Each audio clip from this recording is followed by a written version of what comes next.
Mirindimo, kamishna wa Kanda ya Rift Valley George Natembea, anasema wanaume wameanza kuwa na tabia za kulia ovyo.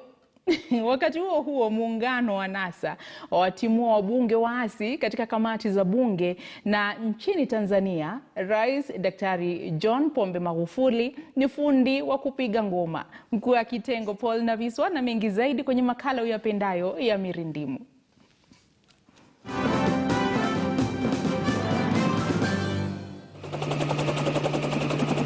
Narok watu hawasemi lugha moja.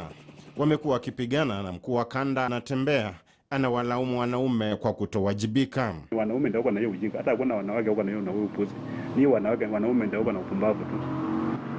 Mungu ni kama alichukua akili akaweka ndani ya wanawake akajaza ujinga ndani ya wanaume. Because even the way the approach is completely different. Wanaudhi sana.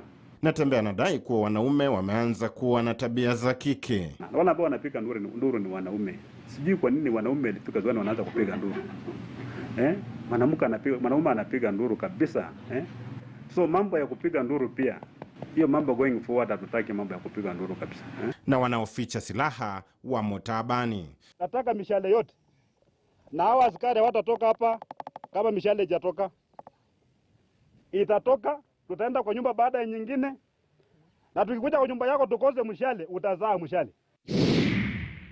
Tuingia siasani, NASA wamewafurusha waasi. So these members have been whipped completely. They will not sit in any committee.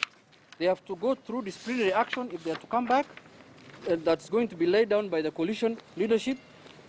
And they will not be attending any parliamentary group meeting going forward. They will not be associated. They are completely isolated. They will not be associating with us as a NASA coalition.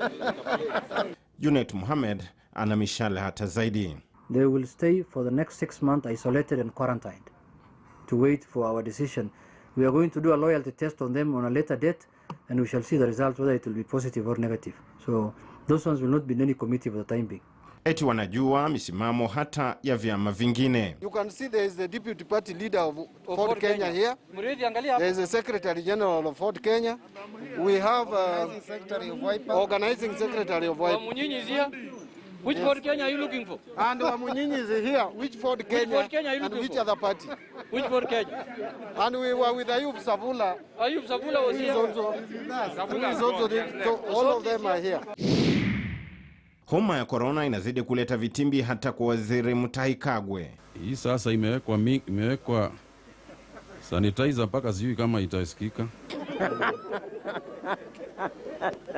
Na kuna watu mtaani Kibra ambao hawaogopi corona. Lakini nikipatikana na hii, naomba tu nipelekwe tu KU. Pale nasikia kuna zoezi, watu wanapiga zoezi, wanakula mzuri. Kitu umetaka tu diet, unachange tu diet venye unataka. Aluru nini? Aluru, ukisema ni nyama ni nyama. Ukisema ni kuku. Yaani kitu umejisikia nayo. Hizi siku pia ni kidogo, 14 days ni kidogo sana. Tunataka ongeze ikuwe kama 32 ama watu weke tu huko mpaka tu corona ishe. Unajua kituweka huko turudi huko ati tumerecover. Hiyo bado wanaweza kuja kunichukua ati hujarecover mzuri. So nataka nikuwe completely, nikuwa assured nimerecover tu kabisa. Katika nchi jirani ya Tanzania, mkuu wa mkoa wa Dar es Salaam Paul Makonda alikuwa na ushauri. Siku ya 3 ya Jumapili iwe ni siku ya kupiga kelele ambazo hazijawahi kutokea. Kama una mziki mzuri nyumbani kwako, fungulia mziki, kula mziki utakavyo. Kama una uwezo wa kutoka barabarani ukaendesha ukapiga honi, fanya kila aina ya kelele, ikiwa ni dala ya shangwe na kuonyesha kwamba Mungu wetu ametushindia kutoka kwenye magonjwa na hofu ya mauti iliyokuwa inatutesa.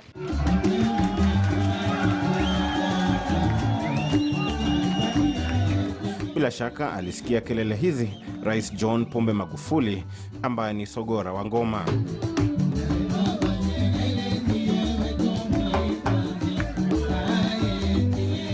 Wala hakuanza juzi. Nabiswa, Mirindimo.